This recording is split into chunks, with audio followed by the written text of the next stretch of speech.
Good evening, and welcome back to Nova's Sleepy Tales. Tonight, let us travel to a North America that existed thousands of years ago, before highways crossed the plains, before cities filled the nights with light, before the land was divided by roads and fences.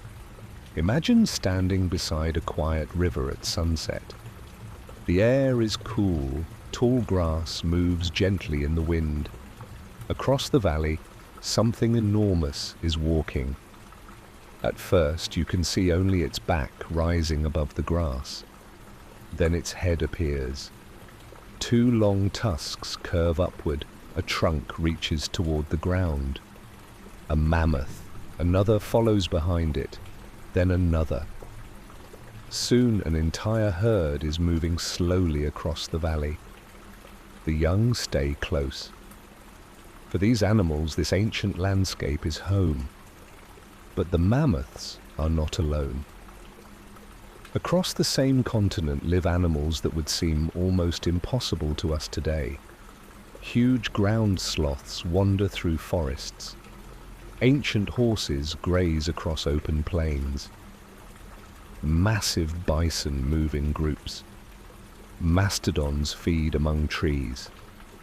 And, somewhere beyond the grass, powerful predators are watching. This was the world of Ice Age America. And, before we meet its strangest animals, there is an important question. What did North America actually look like when these giants were alive? The answer is more surprising than simply saying it was frozen.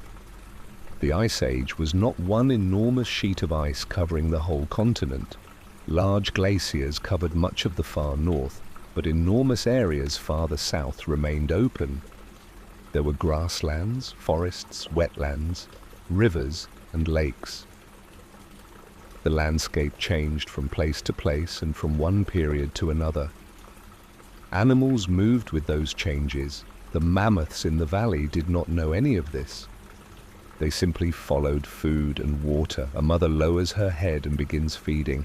Her calf watches. It reaches down with its trunk. The mother continues. The calf tries again. Slowly it learns. For a young mammoth, life was not only about finding food. It had to learn the landscape, where water could be found, which plants were useful, how to stay with the herd, and how to react when danger appeared. Modern elephants, the closest living relatives of mammoths, show remarkably complex social behavior. They form family groups, communicate with one another, and can remember important places. Because mammoths were close relatives, scientists think social knowledge may also have been important in their lives. Perhaps an older mammoth remembered a distant water source or a valley where fresh vegetation appeared during a certain season. We cannot know exactly what a mammoth remembered, but the idea gives this ancient journey a different feeling. The herd was not simply wandering, it may have been carrying knowledge from one generation to the next. The sun sinks lower. The mammoths reach the river. One adult steps into the shallow water. Its trunk curls downward, then rises. Water disappears into it. The young animals follow. For a few quiet moments, the valley seems peaceful. But beyond the river, the grass moves. Something is there. The mammoths stop. One adult raises its head, another turns toward the sound. The young gather closer. Nothing attacks. A predator may simply be watching. That was the balance of this ancient world. Every herbivore had to feed, every predator had to hunt, and every animal had to decide when to spend energy and when to remain still. For a predator, attacking a healthy adult mammoth would have been extremely dangerous.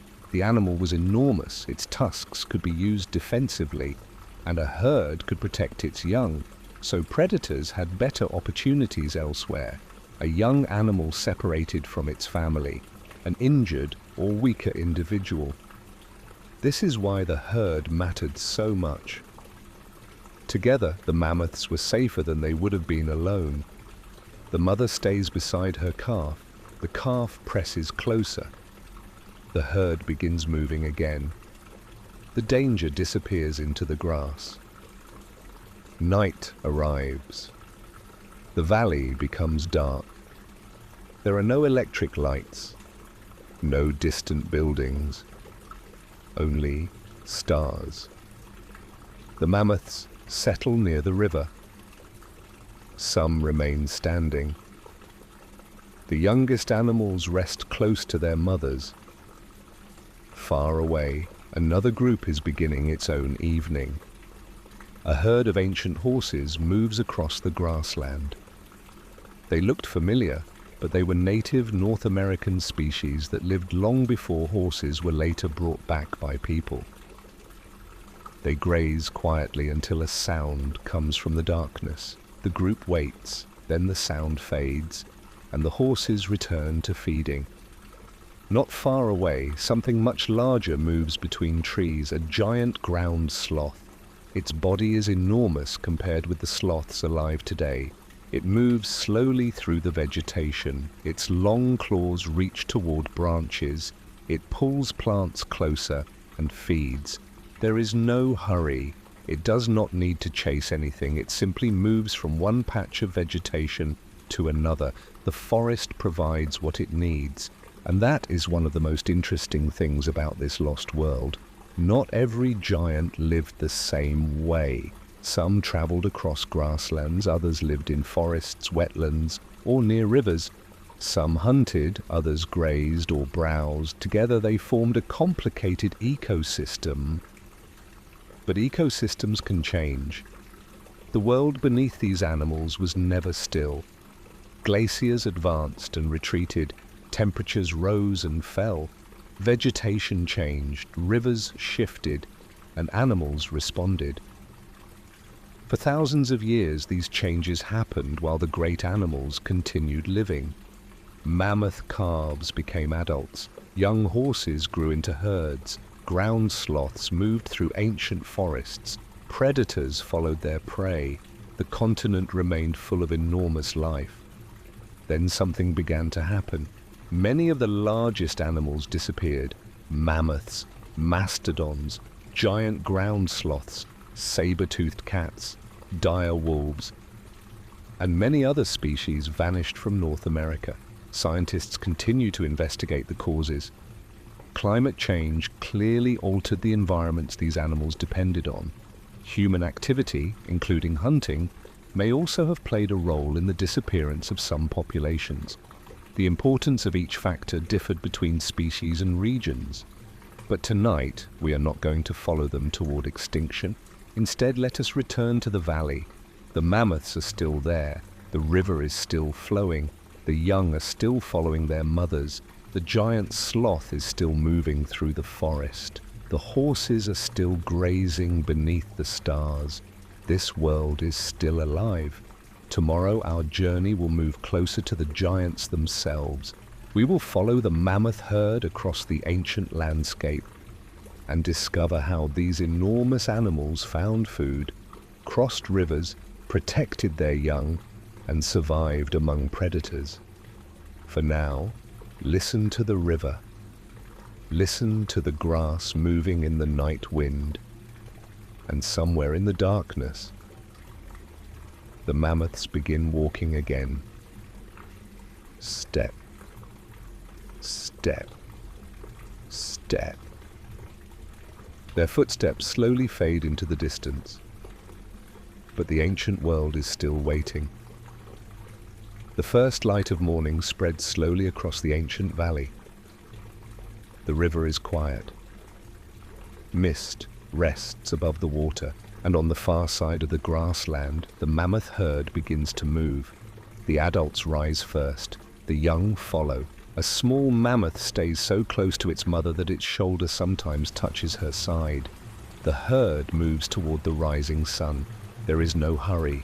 Their world is enormous. A valley can stretch for miles. A river can lead toward another river. A grassland can continue beyond the horizon. And somewhere ahead, there will be food. The mammoths walk. Step, step, step. Their enormous feet press into the soft ground. For a moment, their tracks remain visible behind them. Then the grass slowly rises again. The herd continues. Mammoths were among the largest land animals of ancient North America, but being enormous came with a cost. A body that weighed several tons needed a tremendous amount of energy. That meant food was not something a mammoth could simply find once and forget about.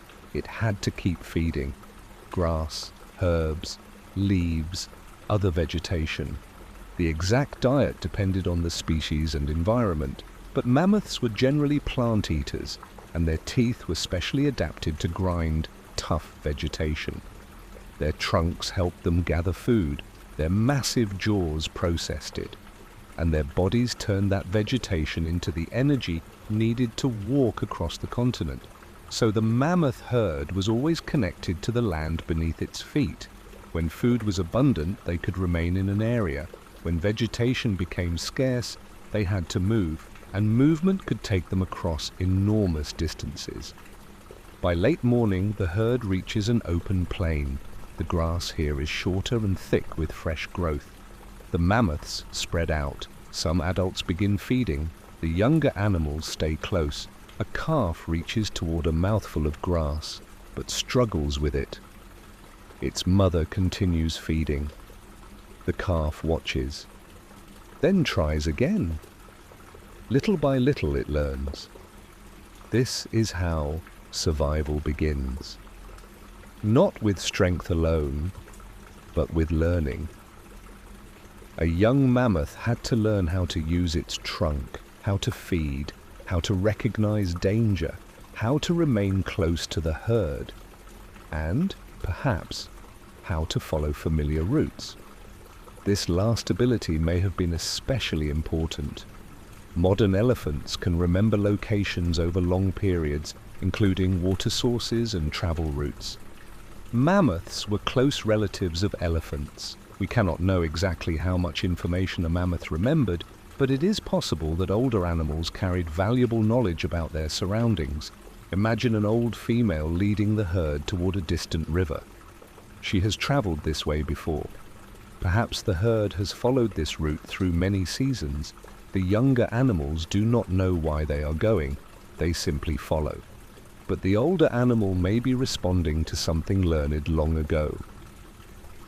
In a changing world, memory could become a survival tool. By afternoon, the herd reaches the river. The adults enter first. Water moves around their legs. The young follow carefully. One calf loses its footing for a moment. Its mother immediately moves closer. The calf steadies itself, then continues. Across the river, fresh vegetation grows along the bank. The herd climbs out of the water. They have reached another feeding ground. For a while, there is peace, but peace in the Ice Age was never guaranteed. Across the open grassland, a group of horses suddenly stops feeding. Their heads rise, their ears point toward the trees. Something has caught their attention. The herd gathers closer. A dark shape moves between the trunks. A predator. It does not charge. It watches. The horses begin moving away. The predator follows briefly, then stops. It has no easy target. And this reveals something important about predators. They could not waste energy on every possible chase. A failed hunt cost time and strength. A serious injury could be even worse. So patience mattered. Predators waited for the right opportunity. Perhaps an animal became separated from its group. Perhaps it was young. Perhaps it was injured. The strongest animals were often protected by the group around them. And the mammoths had one of the greatest advantages of all: their size. As evening approaches, the mammoths move toward a wooded area. The temperature is cooler beneath the trees. Here, another giant is feeding. At first, it appears almost motionless. Then a branch moves, A huge animal steps forward, a giant ground sloth. It is difficult to imagine a sloth as a giant because the living species we know today are small compared with their ancient relatives. But some ground sloths were enormous. Their powerful limbs supported heavy bodies. Their long claws helped them interact with vegetation. Some species could rise onto their hind limbs and reach plants growing above the ground. The giant sloth slowly pulls a branch closer. Leaves disappear into its mouth. Then it moves toward another tree. The mammoth herd is nearby, but the two giants are living very different lives. The mammoths travel. The sloth feeds more slowly. The mammoths depend heavily on open vegetation. The sloth can make use of plants in woodland environments. Different bodies, different strategies, one changing continent. Night begins to fall. The mammoths leave the trees and gather near the river. The young animals stay in the center of the group. The adults stand around them. The stars begin appearing above the valley. Then, from far away, comes a sound. A low call. Then another. The mammoths raise their heads. The sound is coming from beyond the grassland. A pack of dire wolves may be moving through the darkness. The wolves are predators, but they do not rush toward the mammoths. The herd is too large. The adults are too dangerous. Instead, the wolves continue searching. Their world is one of constant calculation. Where is food? Where is water? Where is the safest path? Where is the weakest animal? The same questions exist for the mammoths. Where is the next feeding ground? Where is the next river? Where is the safest place for the young? Every species is solving a different version of the same problem. How do we survive? The mammoths settle for the night. The young rest close to their mothers. The river flows beside them. The wolves move farther away. The forest becomes silent. And above everything, the stars remain unchanged. For generations, the mammoths would repeat this rhythm. Travel, feed, drink, rest, raise their young, move again. But the landscape around them was never truly permanent. Climate changed, ice sheets expanded and retreated, grasslands shifted, forests moved into some areas and disappeared from others. The animals had to respond.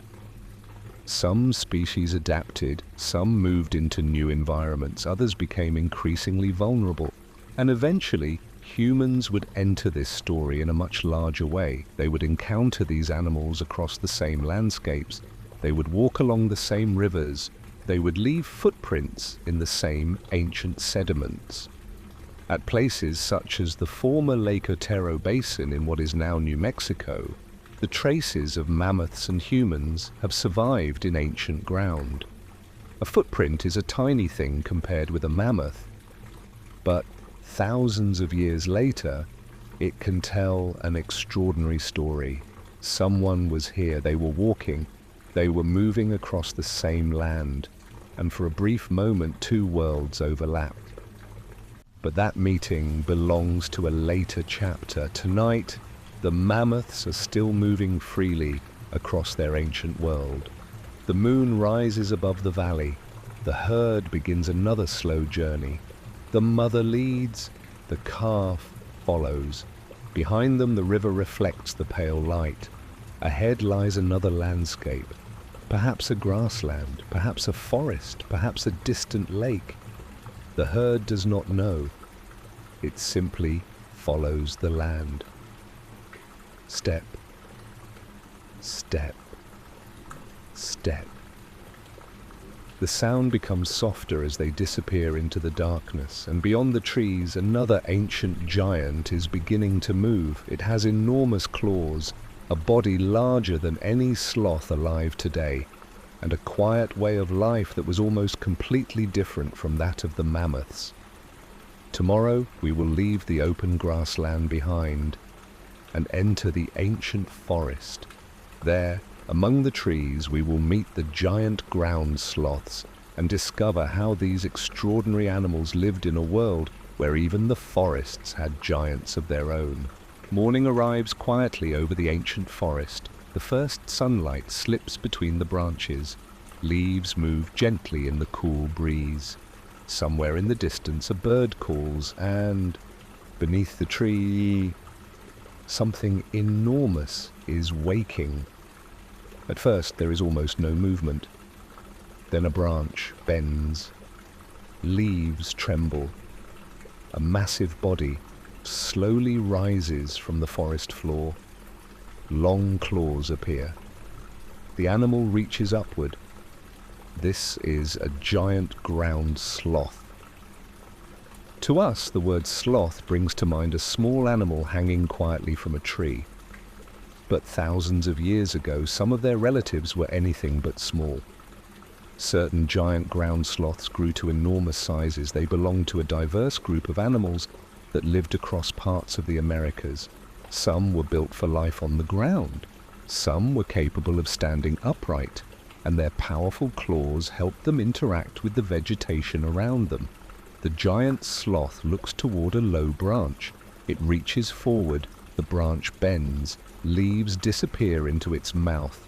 Then the animal lowers itself again. There is no hurry, the forest is full of food. But the sloth is not the only giant here. Deeper among the trees, another enormous animal is feeding. Its body is lower and heavier. Its head moves slowly from one plant to another. This is a mastodon. And unlike the mammoth, which was generally associated with open landscapes and grazing, mastodons were more closely connected with wooded environments. Their teeth were suited to browsing on woody vegetation, branches, leaves, shrubs. The forest provides everything they need. Two giants are living in the same ancient world, but using it in very different ways. The mastodon moves between the trees, its tusks push through branches, it feeds quietly. A young mastodon follows nearby. The mother pauses, the young animal stops too, the forest is peaceful. But why would an enormous animal choose a forest when open grasslands could provide so much food? Because the forest offered something different. Different plants, different shelter, different seasonal resources. And in a changing climate, different environments could become valuable at different times. This is one reason ancient North America was so diverse. It was not a single landscape, it was a patchwork. Grasslands, woodlands, wetlands, river valleys, lakes, and between them countless smaller environments. Each supported its own collection of animals. The giants moved through this mosaic according to their needs. A little later, the giant sloth begins moving again. It walks toward a larger tree. Then something remarkable happens. The animal rises. Its powerful hind limbs support its enormous body. Its long claws reach toward vegetation above. For a moment, the creature stands upright. It pulls down a branch. Leaves fall. The sloth begins feeding. This behavior may have allowed some giant ground sloths to reach vegetation that smaller herbivores could not. And this gives us another important question.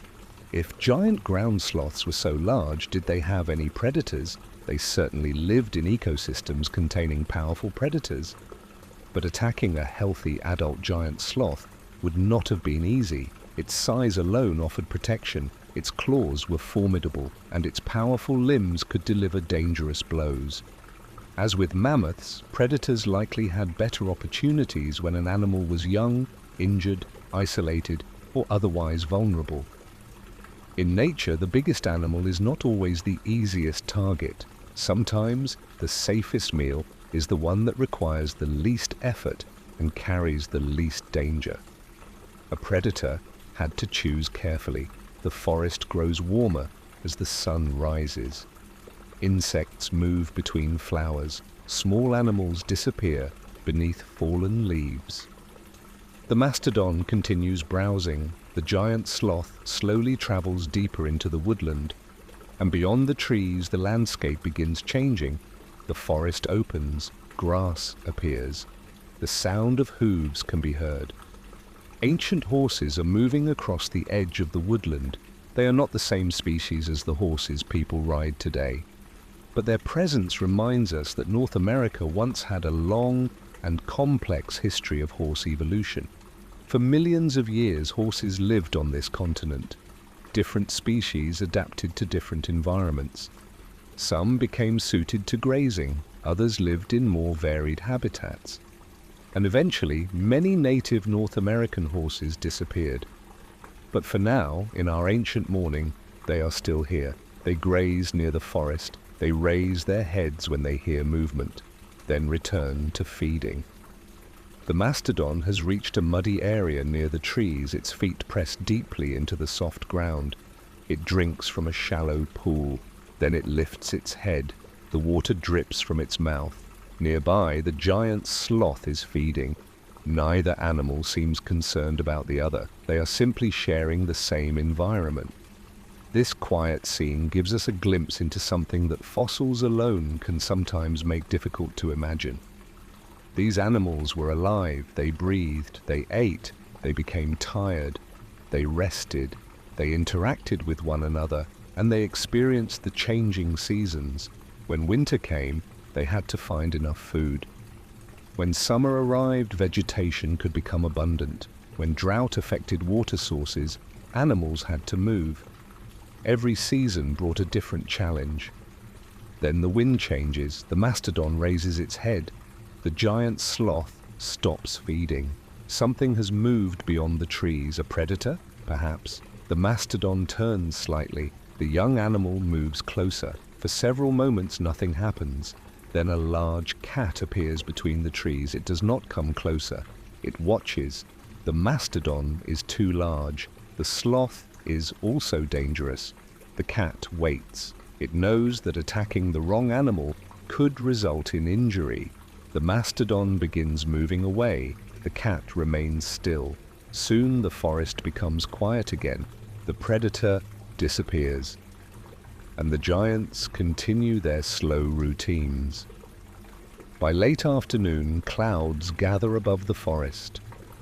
A light rain begins.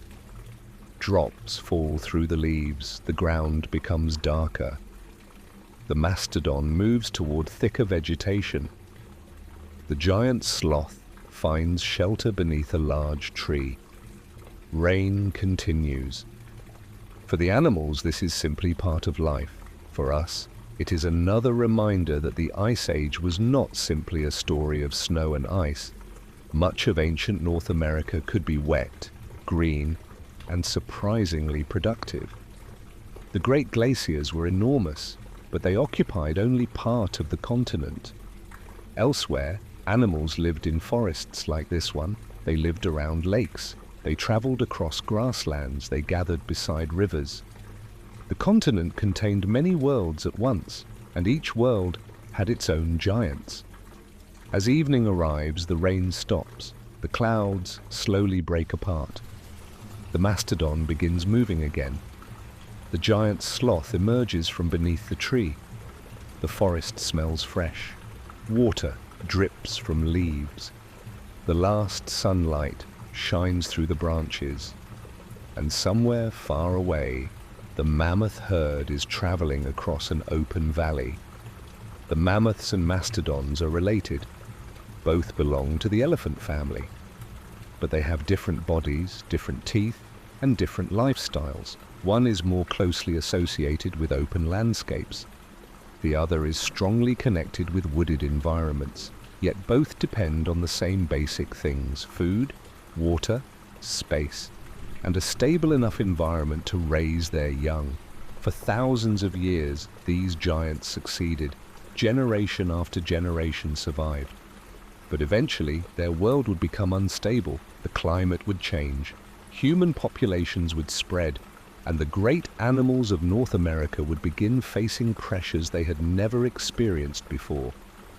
Night settles over the forest. The mastodon rests among the trees. The giant sloth slowly disappears into the darkness. The horses remain somewhere beyond the forest edge. And far away, the mammoths continue walking. The continent is still full of giants, but there are other creatures moving through this darkness. Creatures that do not feed on grass. Creatures that do not browse on leaves. They hunt, they watch, they wait. Tomorrow, we will leave the quiet forest behind and enter the dangerous world of ancient predators. We will meet animals with enormous teeth, powerful bodies, and hunting strategies that allowed them to survive among the giants. The saber-toothed cats are waiting in the darkness, and the night is only beginning. The forest is quiet tonight. Leaves move softly in the wind. Somewhere beyond the trees, a giant ground sloth is settling into the darkness. But across the open grassland, the night feels different.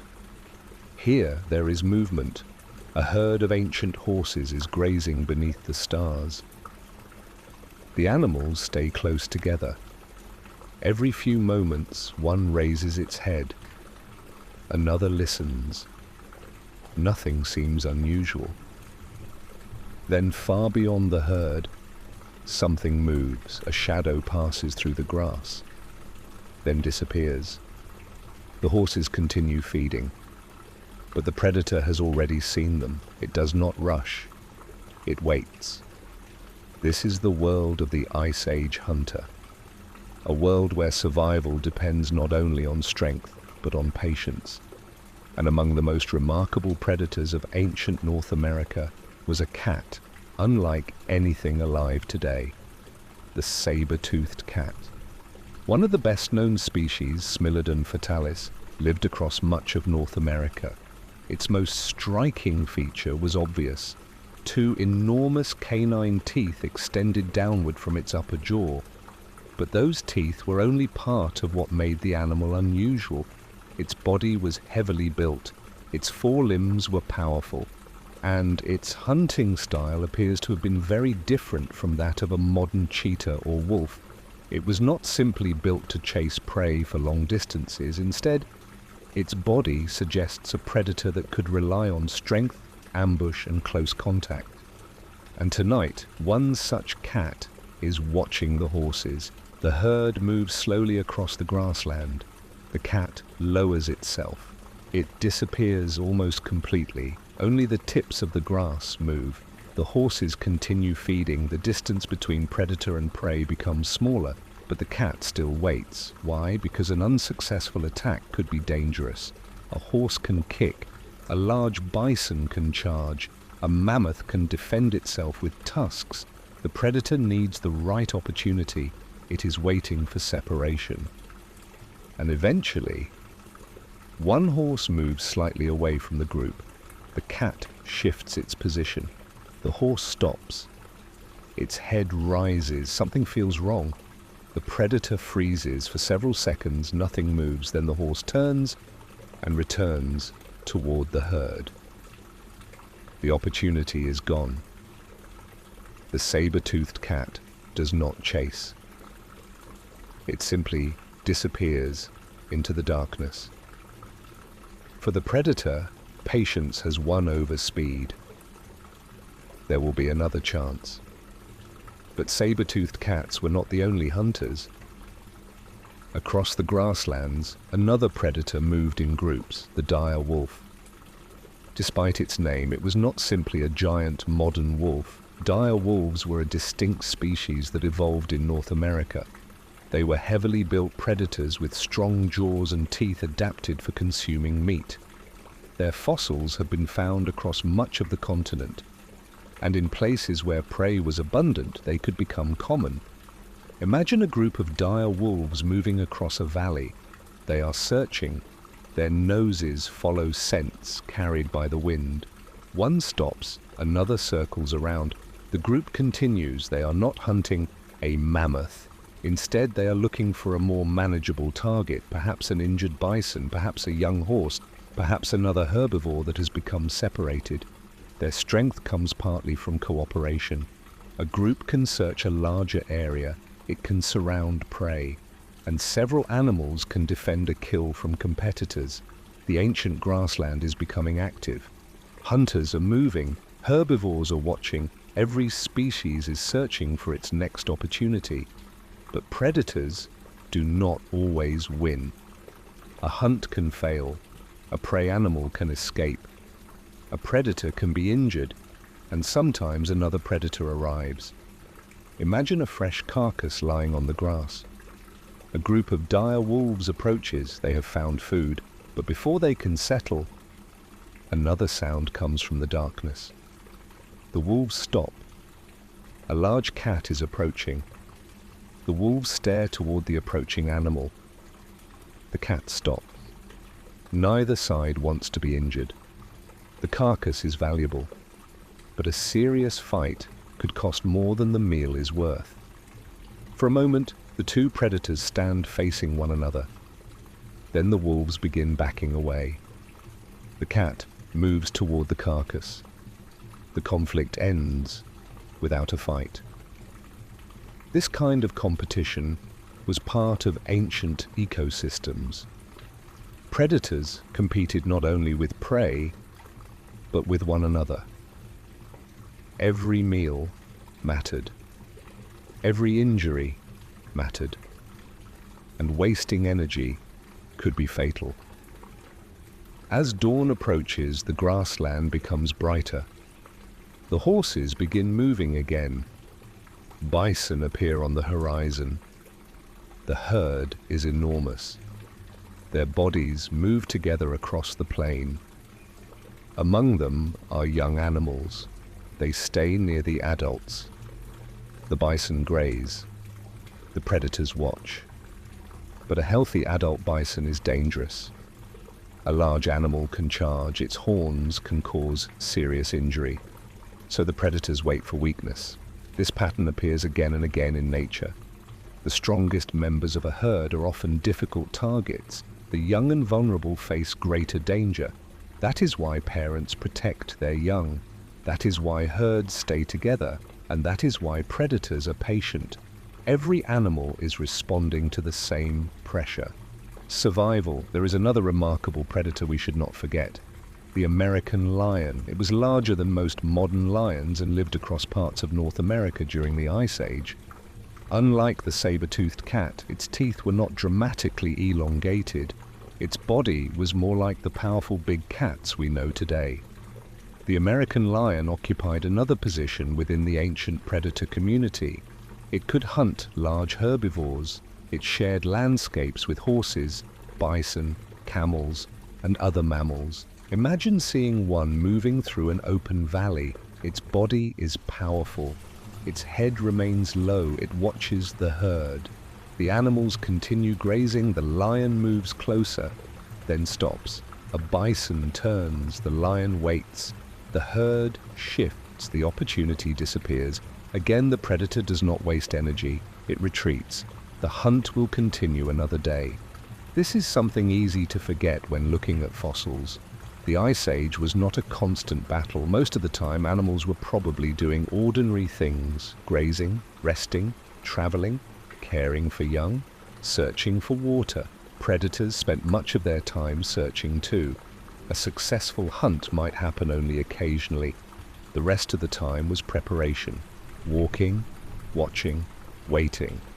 That waiting was part of survival. And then there were the scavengers. Not every predator had to kill its own food. A carcass left behind by another hunter could become valuable. Birds could arrive. Smaller carnivores could approach. Wolves could investigate. Large cats could return. The remains of one animal could support many others. Nothing was necessarily wasted. Bones could remain long after the meat was gone, and eventually those bones could become fossils. Thousands of years later, they would tell us that the animal had once lived. Sometimes they even reveal injuries. Healed bones can show that an animal survived earlier trauma. Broken teeth can reveal difficult lives. Marks on bones can sometimes provide clues about feeding. The fossil record is incomplete, but every discovery adds another piece. As evening returns, the grassland becomes quiet again. The horses settle.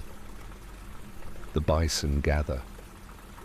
The wolves move across the distant plain. and the saber-toothed cat disappears into the darkness. The predators have survived another day, so have their prey. But the ancient continent still contains many strange animals we have not met. Some were not as famous as mammoths or saber-toothed cats. Some looked surprisingly familiar. Others were almost impossible to recognize. There were ancient camels, ancient horses, giant beavers, and many other mammals that would make the modern landscape seem completely different. Tomorrow, we will leave the hunters behind. We will travel across rivers, wetlands, and open country, and meet some of the strangest animals that once lived in ancient America. Some will look familiar, others will seem almost unbelievable. And one of them was a giant rodent, large enough to make the modern beaver look tiny. The ancient world still has many surprises waiting. For now, the predators disappear into the night. The grass moves gently beneath the moonlight, and somewhere far away, a lone call rises across the valley. Then silence returns. The hunt is over, but the story continues. Morning arrives over a landscape that would be almost impossible to recognize today. A river winds through a broad valley. Beyond it, grasslands stretch toward distant hills. Trees grow beside the water. Birds move across the shoreline. And among the vegetation, an animal appears that looks strangely familiar. It has 4 legs, a long face, a mane, and hooves, a horse. But this is not a modern horse. Thousands of years ago, horses were native to North America. Their history on the continent reaches back millions of years, long before people eventually brought domestic horses back. Different species lived in different environments. Some were adapted to open grasslands, others lived in more varied landscapes. And like the mammoths, these ancient horses were part of a much larger ecosystem. A herd moves slowly across the plain. The adults graze. Young animals remain nearby. One suddenly raises its head. The others follow. For a moment, the entire herd is watching the horizon. Nothing appears. They return to feeding. The morning continues, but the horses are only the beginning, because nearby another animal is moving across the ancient landscape. And this one looks even stranger. A camel. When most people imagine camels, they think of deserts in Africa or Asia. But camels have a long evolutionary history in North America. Their ancient relatives evolved on this continent and later spread into other parts of the world. During the Ice Age, camel-like animals still lived in North America. They were part of the same world as mammoths, horses, and giant ground sloths. Imagine one walking across an open plain. Its long legs carry it over the grass. It searches for vegetation. The animal does not know that its distant descendants will eventually become associated with deserts thousands of miles away. For now, North America is home. This is an important reminder. The animals we associate with particular places today did not always have the same geographic story.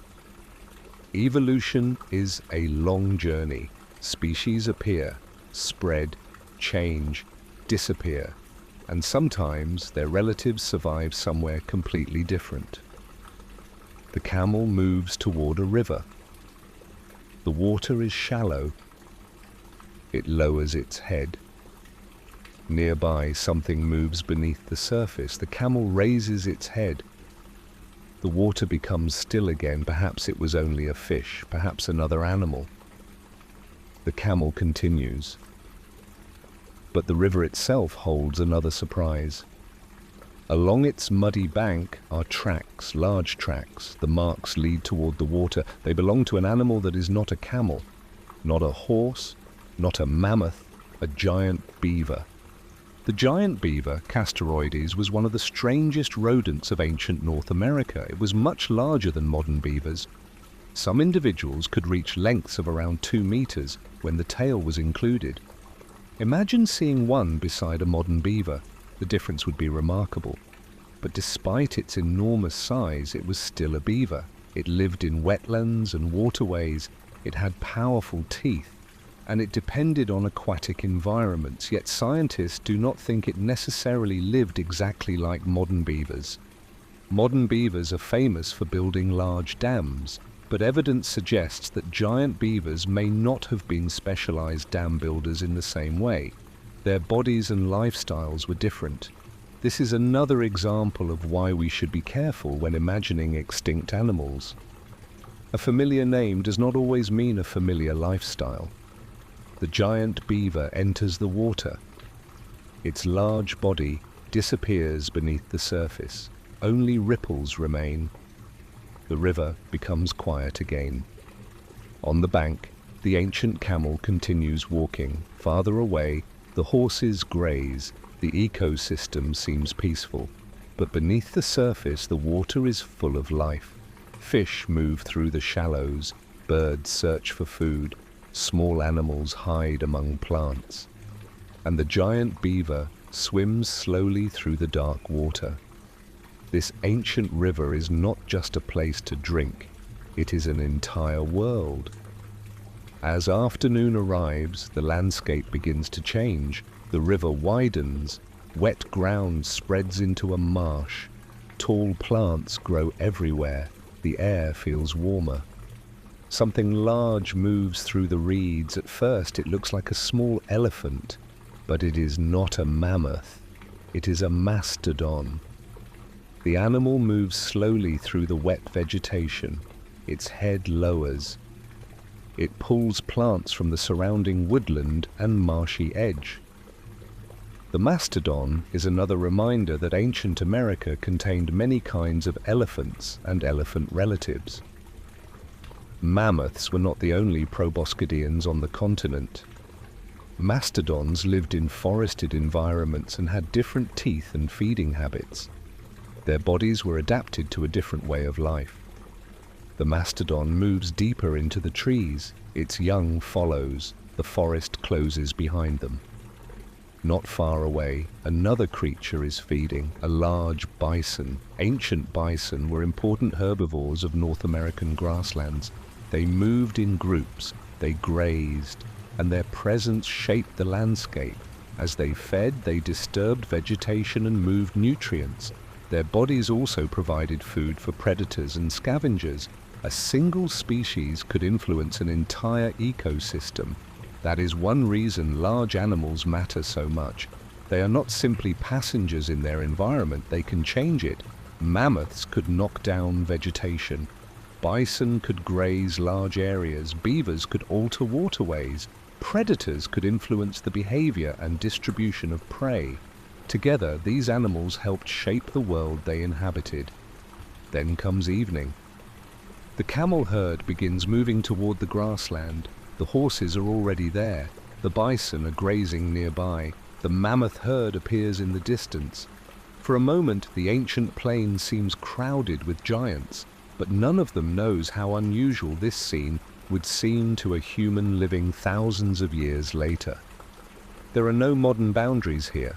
No farms, no cities, no domesticated livestock. The continent is functioning as a wild ecosystem, and every species is part of it. As the sun sets, the animals begin settling down. The giant beaver disappears into the river. The mastodons remain among the trees. The horses stay together on the grassland. The camels move toward a sheltered area, and the bison continue feeding. Then something unexpected happens. A distant sound rises from the valley. The animals become alert. The bison stop. The horses lift their heads. The camel herd gathers closer. What could it be? Perhaps a predator. Perhaps another herd. Perhaps nothing dangerous at all. After several moments, the sound fades. The animals slowly return to their routines. This is how life often works. A moment of uncertainty, then calm, a warning, then silence. The ancient world was full of these small decisions. When to move, when to stop, when to run, when to remain still. But there is something even more remarkable about these animals. Many of them survived for an incredibly long time. Their ancestors had already been living in North America long before the final stages of the Ice Age. Generations passed, climate changed, landscapes shifted, and the animals continued adapting. But eventually, the world changed faster than some species could handle. The giant beaver disappeared, native North American horses disappeared, camel relatives disappeared, mastodons disappeared, mammoths disappeared, and many other large mammals vanished as well. Their extinction transformed the continent. The landscapes they once shaped continued without them. Some plants changed, some ecosystems changed. Predators lost major sources of prey, and humans inherited a world that was missing many of its largest animals. Night falls across the ancient river. The giant beaver swims beneath the dark water. The horses rest on the grassland. The mastodons stand among the trees. The mammoths move slowly toward another feeding ground. The camels disappear beyond the distant ridge. For one final moment, all these animals still belong to the same living world. Then the darkness becomes deeper. The river continues flowing. The grass moves in the wind, and above the continent the stars remain bright. But another creature is beginning to enter the story. Humans. They are moving across the landscape. They are following rivers, crossing grasslands, searching for food, and eventually they will encounter these giants face to face. Some meetings will leave behind footprints, others will leave bones, and some may have changed the future of an entire continent. The ancient animals have survived countless seasons, but now a new species is becoming an important part of their world. In the next part, we will follow the first humans into this landscape and explore what it may have been like to live among mammoths, giant sloths, horses, and other animals that have long since disappeared. For now, the ancient river keeps flowing. The giants are still here, and the night remains peaceful. The morning begins beside an ancient river. The water moves slowly between wide banks of grass. Mammoths are feeding in the distance. A group of horses grazes farther across the plain. And beyond a low ridge, something else is moving. They are humans. They walk quietly. They carry simple tools. They are not a large army. They are a small group traveling through a landscape that is still dominated by enormous animals. The people stop. One looks toward the distant mammoths. For a moment, neither side moves. The humans are watching the giants. The giants are unaware of them. Then the people continue walking. This kind of meeting may have happened many times during the late Ice Age. Humans and large animals were sharing the same continent, and their relationship with those animals would become one of the most important parts of the story of ancient North America. When people first moved into different parts of the Americas is still studied and debated by archaeologists. But we know that humans were present in North America during the late Pleistocene. They lived in a world very different from ours. There were no supermarkets, no permanent highways, no modern farms. Finding food required knowledge. Finding water required memory. And surviving the changing seasons required careful planning. Animals were part of that world. People could hunt them, follow them, observe them, and depend on them. A mammoth was enormous. A bison was powerful. A giant sloth could be dangerous. But these animals also represented food, materials, and survival. The relationship was complicated. It was not simply humans versus animals. Humans were one part of the ecosystem. Imagine the small group approaching a river. They stop near the edge. Across the water, mammoth tracks are visible in the mud. One person kneels, touches the ground. The tracks are fresh. The herd passed recently. The people follow the trail, but they do not run. They move carefully. They know the animals are much larger than they are. A mammoth could be dangerous if frightened. The group watches from a distance. The herd continues toward the grassland.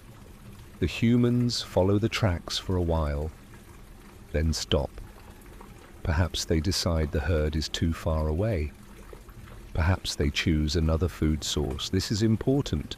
Not every encounter between humans and mammoths would have ended in a hunt. People needed to conserve energy too. A dangerous hunt could fail. An injury could threaten an entire group.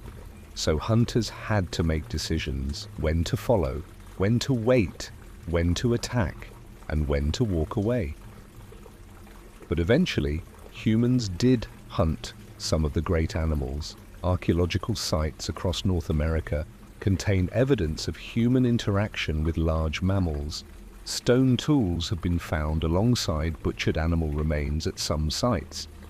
These discoveries tell us that people sometimes processed large animals for food and other resources. But exactly how much human hunting contributed to the disappearance of different species remains a subject of scientific debate. Climate was changing, habitats were changing, animal populations were changing, humans were also spreading. The final extinction story was probably complicated. Different species responded differently. Some may have been more vulnerable than others, and some disappeared earlier or later in different regions. There was no single moment when every giant vanished. Instead, extinction unfolded across time. The human group continues across the grassland. Ahead, a giant ground sloth is feeding. The animal is enormous, its claws are long. The people stop. They watch. The sloth has not noticed them.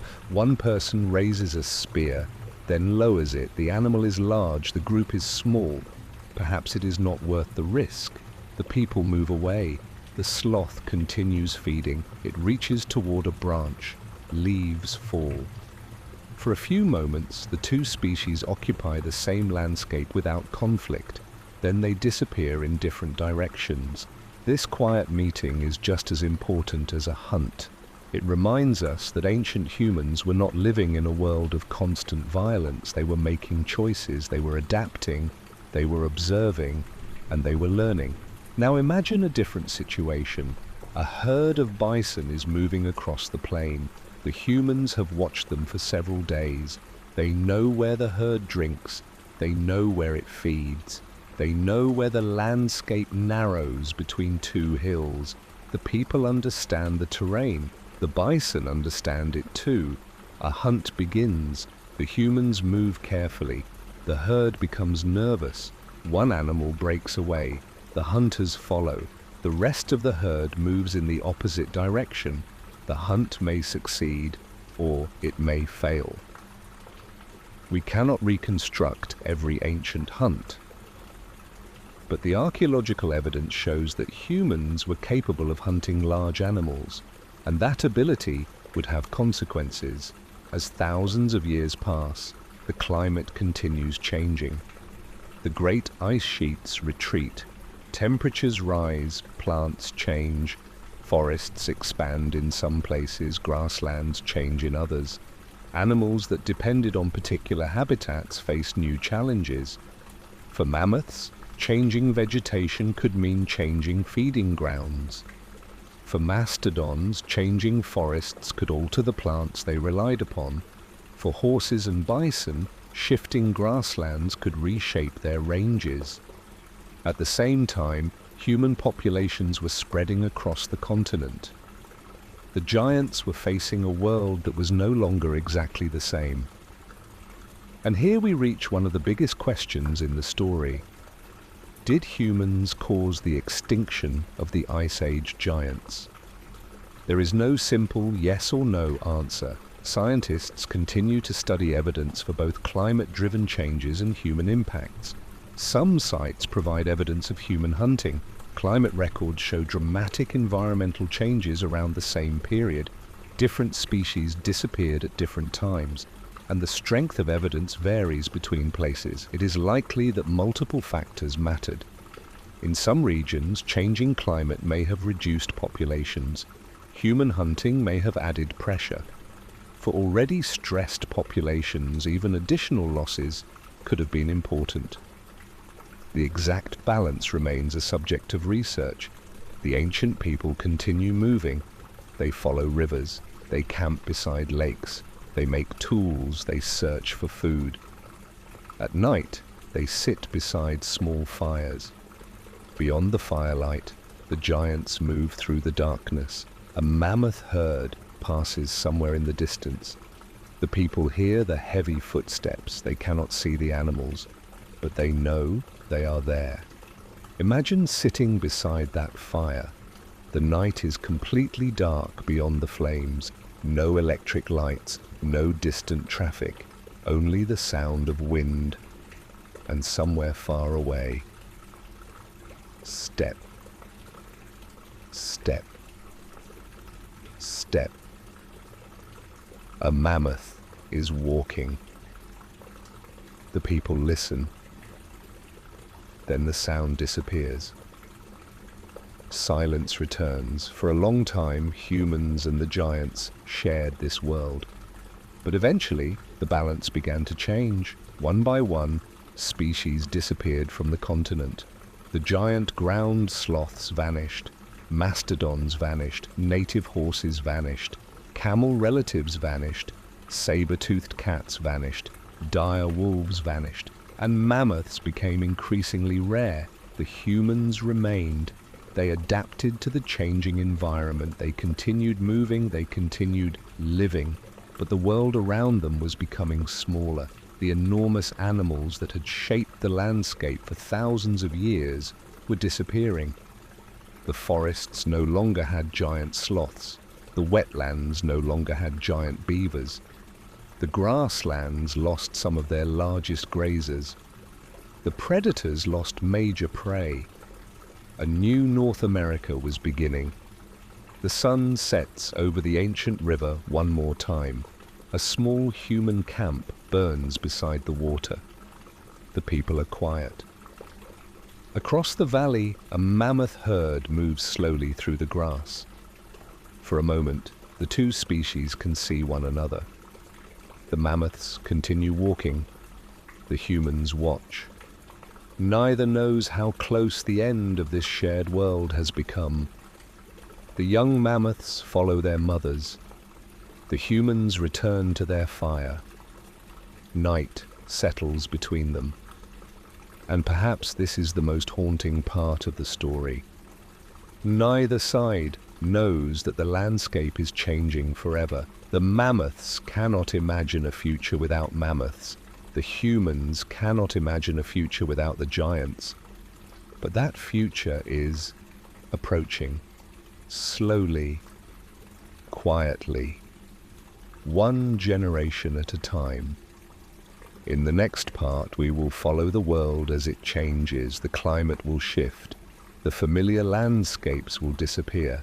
The giant animals will become harder to find. And eventually, some of the last mammoths and other giants will walk across a continent that no longer looks like the world their ancestors knew. For now, the fire burns beside the river. The mammoths disappear into the darkness, and the ancient night grows quiet once again.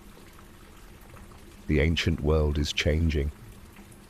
At first, the changes are difficult to notice. A winter is slightly warmer. A summer lasts a little longer. A familiar plant becomes less common. A lake begins to shrink. Far to the north, enormous ice sheets are retreating. The mammoths continue walking. They do not know that the world around them is entering a new chapter. For thousands of years, their ancestors had survived changing climates. They had lived through cold periods, warmer periods, expanding grasslands, changing forests. The animals were adaptable, but eventually the changes became too large. The landscape that had supported so many giants began to transform. Imagine a valley where mammoths once fed. The grass is no longer as abundant. Trees are appearing in places that were once open. A river still flows through the valley, but the surrounding vegetation has changed. The mammoths arrive. They search for familiar food. Some vegetation remains, but it is not the same. The herd moves farther. They search again. This is one of the quiet difficulties of extinction. An animal does not need to suddenly lose everything. Its world can simply become a little less suitable, a little less food, a little less water, a little more competition, a little more pressure. For one generation, the difference may be small. For many generations, it can become enormous. The climate at the end of the Pleistocene was changing rapidly compared with the long periods of stability that had supported many Ice Age ecosystems. As glaciers retreated, temperatures rose, plants responded, grasslands shifted, forests expanded in some regions, wetlands changed, animals followed their preferred habitats, but they could not always move far enough or fast enough. A mammoth population that once had a huge range could become divided into smaller groups. Smaller populations were more vulnerable. If a population lost too many individuals, recovery became difficult, and humans were still present. They were hunting, moving, adapting, using the changing landscape. The giants were facing several pressures at the same time. One evening, a mammoth herd reaches a familiar valley. An old female leads the group. She has traveled here before. But the landscape feels different. The open grassland has become smaller. Trees stand where there were once fewer trees. The herd searches. The young follow. The old female continues walking. She remembers the valley. But memory cannot stop the climate from changing. The herd eventually moves on. This may be one of the most important lessons of the Ice Age. Animals can adapt to changing conditions. But adaptation has limits. If the environment changes too quickly, or if other pressures are added, a species can become increasingly vulnerable. The same story was happening to other giants. Mastodons depended heavily on wooded environments. As forests changed, the plants available to them changed as well. Giant ground sloths faced changing vegetation and shrinking suitable habitats. Ancient horses lost some of the environments they depended on. Large predators faced another problem. Their prey was disappearing. When herbivores become rare, predators have fewer opportunities to survive. The disappearance of one species can therefore affect many others. A mammoth is not just a mammoth, it is food for predators. It moves seeds, it breaks vegetation, it creates disturbances in the landscape. Its death can provide resources for scavengers. When millions of large animals disappear, the ecosystem changes with them. But there is another important question. Why did some species survive while others disappeared? There was no single answer.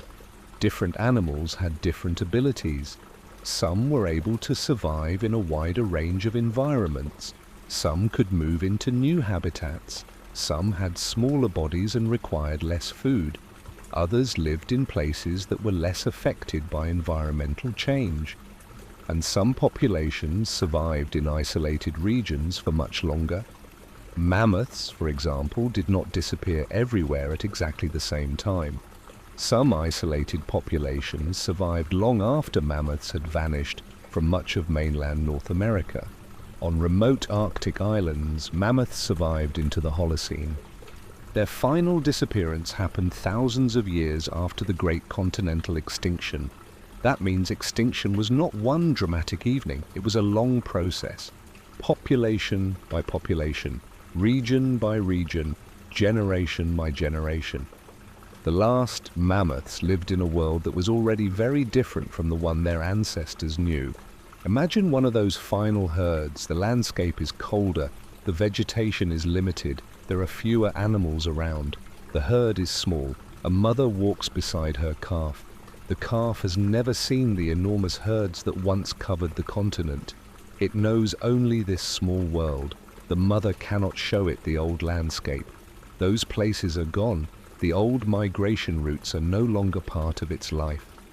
The world of the giants has become fragmented.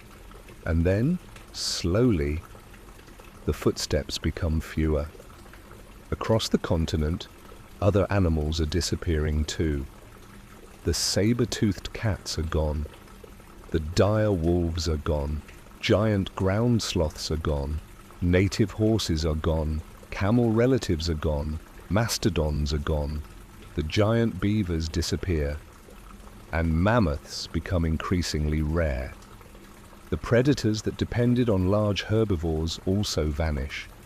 The landscape becomes quieter. Not empty, there are still deer, bison, wolves, smaller mammals, birds, reptiles, and countless other forms of life. But something is missing. The giants. The enormous animals that had shaped North America for thousands of years. Humans remain. Their lives continue. They adapt to the new environment. They hunt the animals that remain. They move through forests and grasslands. They build new traditions. And slowly, the memory of the giants becomes part of the human world. But the physical animals are disappearing. Their bones become buried. Their footprints are covered. Their tusks lie beneath soil. Their teeth become hidden in ancient sediments. The landscape moves on. Grass grows over the places where mammoths once walked. Trees grow where giant sloths once fed. Water covers old tracks. Wind carries sand across ancient ground. Time hides the evidence, but it does not always destroy it. Sometimes it preserves it. Thousands of years later, humans will discover those remains. A farmer may find a huge bone. A worker may uncover a tooth. A scientist may find a layer of ancient sediment. At White Sands, researchers can study footprints left by mammoths, ground sloths, and humans along the shores of an ancient lake. In caves and river deposits, bones reveal which animals lived in particular regions. Teeth reveal what animals ate. Bones reveal how large they were. And sometimes ancient DNA gives researchers another glimpse into their lives. Piece by piece, the lost world returns. Not as a complete picture, never completely, but enough to understand that North America once supported a remarkable community of giants. As evening settles over the modern landscape, it is difficult to imagine that enormous animals once walked here. A quiet road may cross a place where mammoths once traveled. A forest may grow where giant sloths once fed. A river may flow over ground where mastodons once drank. The modern world hides the ancient one, but it is still beneath us. And if we listen carefully to the fossil record, we can almost hear it. The wind across the grass, the movement of a herd, the call of a predator, the sound of heavy footsteps. Step, step, step, then fewer footsteps. And finally, silence. But extinction did not erase everything. The giants left something behind. Their bones, their teeth, their tusks, their footprints, their trails, and their descendants. Some living animals still carry pieces of that ancient evolutionary story. Modern horses came later from animals reintroduced by humans, but their distant evolutionary roots reach back to North America. Modern elephants carry a biological relationship to mammoths and mastodons. Modern sloths are tiny reminders of a much larger ancient family. Modern bison continue grazing landscapes that once supported many more large herbivores. The ancient world has not completely disappeared. Pieces of it remain. Night falls, the old Mammoth Valley is quiet. There are no mammoths now, no giant sloths, no mastodons. But the river still flows, grass still moves in the wind, the moon still rises, and somewhere beneath the soil the bones of the giants remain. Their story is not finished, because one day someone will uncover them. A tusk, a tooth, a footprint, a skeleton. And suddenly, a forgotten animal will return to the human imagination. We will know that it walked here. We will know that it lived. We will know that its world once existed. In the final part, we will follow the last giants. We will visit the places where mammoths survived after disappearing from most of North America, and discover how their final footprints became some of the most remarkable clues to a vanished world. The giants are gone, but their story is still beneath our feet. And tonight, the ancient silence is beginning to speak. Their final disappearance happened thousands of years after the great continental extinction. That means extinction was not one dramatic evening. It was a long process. Population by population, region by region, generation by generation. The last mammoths lived in a world that was already very different from the one their ancestors knew. Imagine one of those final herds. The landscape is colder, the vegetation is limited, there are fewer animals around, the herd is small. A mother walks beside her calf. The calf has never seen the enormous herds that once covered the continent.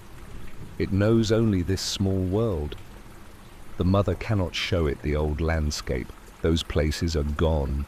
The old migration routes are no longer part of its life. The world of the giants has become fragmented, and then, slowly, the footsteps become fewer. Across the continent, other animals are disappearing too. The saber-toothed cats are gone. The dire wolves are gone. Giant ground sloths are gone. Native horses are gone, camel relatives are gone, mastodons are gone.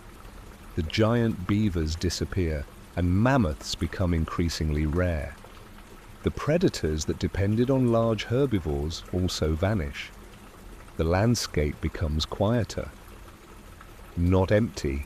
There are still deer, bison, wolves, smaller mammals, birds, reptiles, and countless other forms of life. But something is missing. The giants. The enormous animals that had shaped North America for thousands of years. Humans remain. Their lives continue. They adapt to the new environment. They hunt the animals that remain. They move through forests and grasslands. They build new traditions. And slowly the memory of the giants becomes part of the human world. But the physical animals are disappearing. Their bones become buried. Their footprints are covered. Their tusks lie beneath soil. Their teeth become hidden in ancient sediment. The landscape moves on. Grass grows over the places where mammoths once walked. Trees grow where giant sloths once fed. Water covers old tracks. Wind carries sand across ancient ground. Time hides the evidence, but it does not always destroy it. Sometimes it preserves it. Thousands of years later, humans will discover those remains. A farmer may find a huge bone. A worker may uncover a tooth. A scientist may find a layer of ancient sediment. At White Sands, researchers can study footprints left by mammoths, ground sloths, and humans along the shores of an ancient lake. In caves and river deposits, bones reveal which animals lived in particular regions. Teeth reveal what animals ate. Bones reveal how large they were. And sometimes, ancient DNA gives researchers another glimpse into their lives. Piece by piece, the lost world returns, not as a complete picture, never completely, but enough to understand that North America once supported a remarkable community of giants. As evening settles over the modern landscape, it is difficult to imagine that enormous animals once walked here. A quiet road may cross a place where mammoths once traveled. A forest may grow where giant sloths once fed. A river may flow over ground where mastodons once drank. The modern world hides the ancient one, but it is still beneath us. And if we listen carefully to the fossil record, we can almost hear it. The wind across the grass, the movement of a herd, the call of a predator, the sound of heavy footsteps. Step, step, step. Then fewer footsteps. And finally, silence. But extinction did not erase everything. The giants left something behind, their bones, their teeth, their tusks, their footprints, their trails, and their descendants. Some living animals still carry pieces of that ancient evolutionary story. Modern horses came later from animals reintroduced by humans, but their distant evolutionary roots reach back to North America. Modern elephants carry a biological relationship to mammoths and mastodons. Modern sloths are tiny reminders of a much larger ancient family. Modern bison continue grazing landscapes that once supported many more large herbivores. The ancient world has not completely disappeared. Pieces of it remain. Night falls. The old Mammoth Valley is quiet. There are no mammoths now, no giant sloths, no mastodons. But the river still flows, grass still moves in the wind, the moon still rises, and somewhere beneath the soil the bones of the giants remain. Their story is not finished, because one day someone will uncover them, a tusk, a tooth, a footprint, a skeleton, and suddenly a forgotten animal will return to the human imagination. We will know that it walked here. We will know that it lived. We will know that its world once existed. In the final part, we will follow the last giants. We will visit the places where mammoths survived after disappearing from most of North America, and discover how their final footprints became some of the most remarkable clues to a vanished world. The giants are gone, but their story is still beneath our feet. And tonight, the ancient silence is beginning to speak. The night is quiet across the far north. Snow rests on the ground. A cold wind moves across the open landscape. There are no enormous herds here anymore, no endless line of mammoths stretching across the horizon. But somewhere beyond the hills, a few still remain. They are mammoths, not thousands, not hundreds of thousands.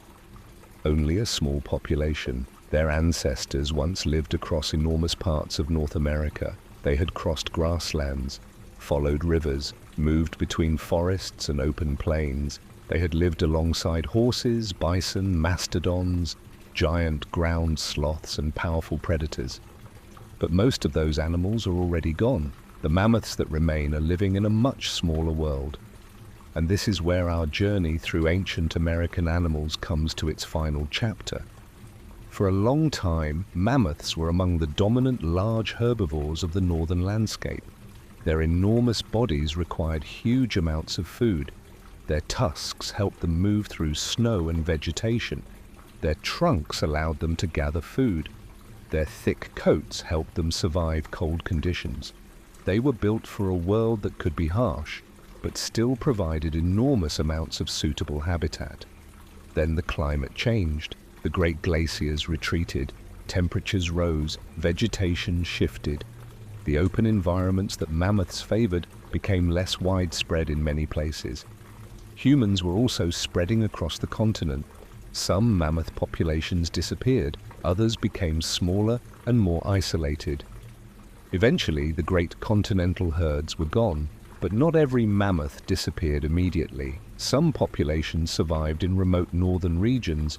They were among the last members of their species. Imagine one of those final groups. A mother walks slowly across the cold landscape. Her calf follows, there are only a few other mammoths nearby. The herd is small enough that every individual matters. There is less protection, less genetic diversity, fewer opportunities to find another group. The mother stops beside a patch of vegetation. She begins feeding. The calf copies her. The wind blows across the plain. For a moment, everything seems normal, but this is no longer the vast Ice Age world. The giant ecosystem has already collapsed. The mammoths are living on the edge of survival, and perhaps they do not know it. Animals do not think about extinction the way humans do. They do not look at their species and imagine a final day. They simply live. They feed, they search for water, they survive another winter, then another and another. A fascinating question remains. Where did the last mammoth survive? Evidence shows that isolated populations survived on some Arctic islands long after mammoths disappeared from most of mainland North America. On St. Paul Island in Alaska, mammoths survived until roughly 5,600 years ago. On Wrangel Island, far to the north in the Arctic Ocean, mammoths survived even longer, until roughly 4,000 years ago. Think about what that means. Egyptian pyramids were already being built around the time the last mammoths disappeared from Wrangel Island. Human civilizations were developing in other parts of the world, yet mammoths were still walking across a remote Arctic island. The Ice Age giants were not completely gone. Not yet. On Wrangel Island, the surviving mammoths lived in isolation. The population was much smaller than the huge herds of the distant past. Over time, isolation can create genetic problems. When populations become very small, closely related individuals may have fewer alternatives for reproduction.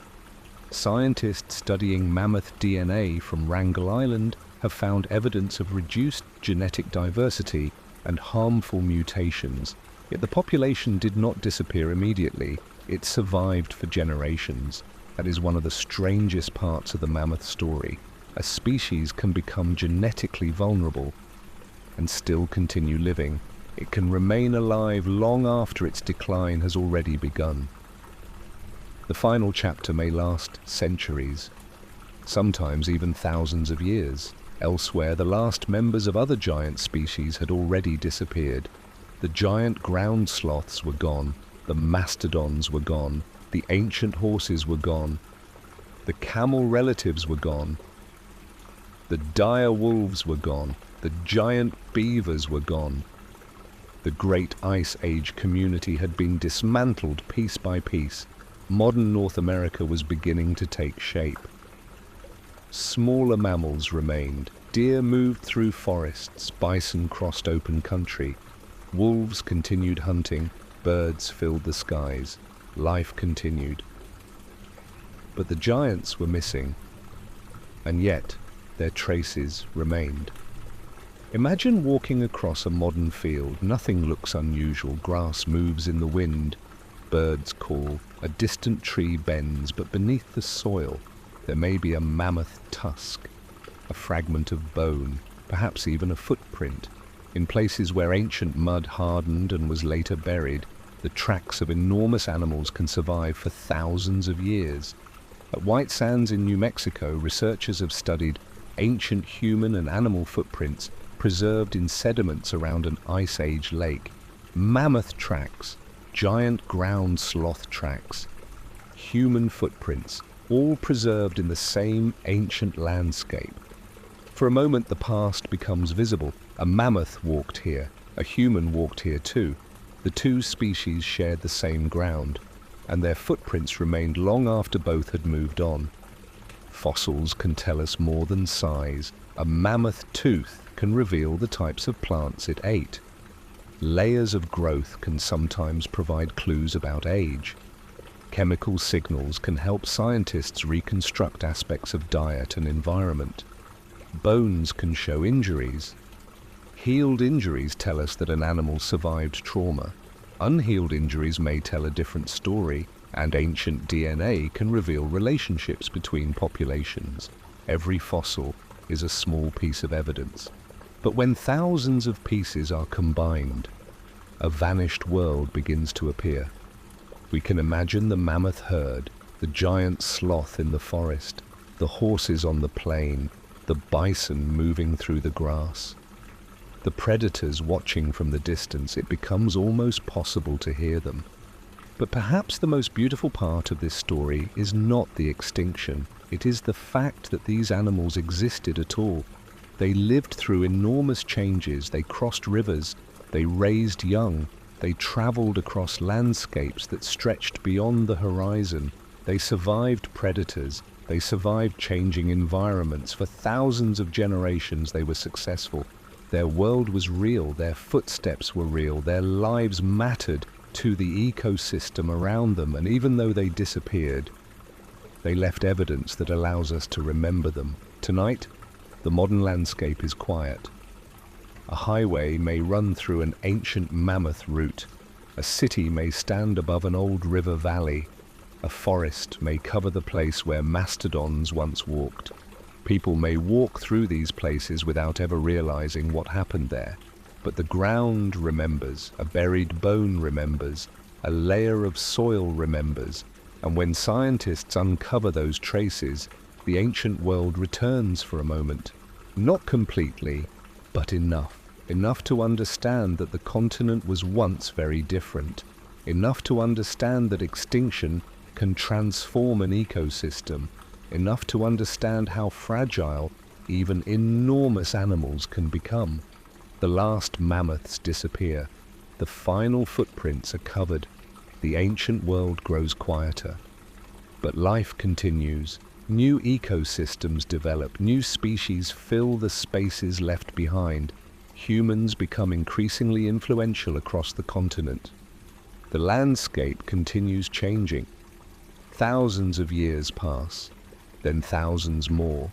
The giants become stories, then fossils, then discoveries, and eventually they become part of our understanding of the past. So tonight, as we end our journey through ancient American animals, imagine that same valley from the beginning. The sun is setting. A river reflects the orange sky. Tall grass moves in the wind. A mammoth herd once crossed this place. A mastodon once fed beneath nearby trees. A giant ground sloth once pulled branches toward its mouth. Ancient horses grazed across the plain. Bison moved through the grass. Predators watched from the shadows. Humans walked beside the river. For a brief moment in Earth's enormous history, all of them belonged to the same world. Then the world changed, the giants disappeared, but their story remained. And perhaps that is why we are still fascinated by them. Because when we find a mammoth tooth, we are not simply finding a bone, we are finding evidence of a life, a creature that once breathed beneath the same sky, a creature that once walked across the same earth, a creature that had no idea that one day its species would become ancient history. The river continues flowing, the grass continues moving, the stars appear above the quiet landscape. And beneath the ground, the giants are still waiting. Their bones sleep in the darkness. Their footprints remain hidden. Their story waits for anyone willing to look closely. So let the ancient valley become quiet again. Let the river flow. Let the grass move gently beneath the night wind.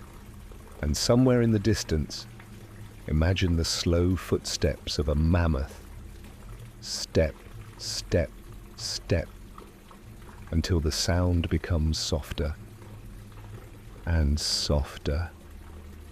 And finally, silence. Good night and welcome to the ancient world.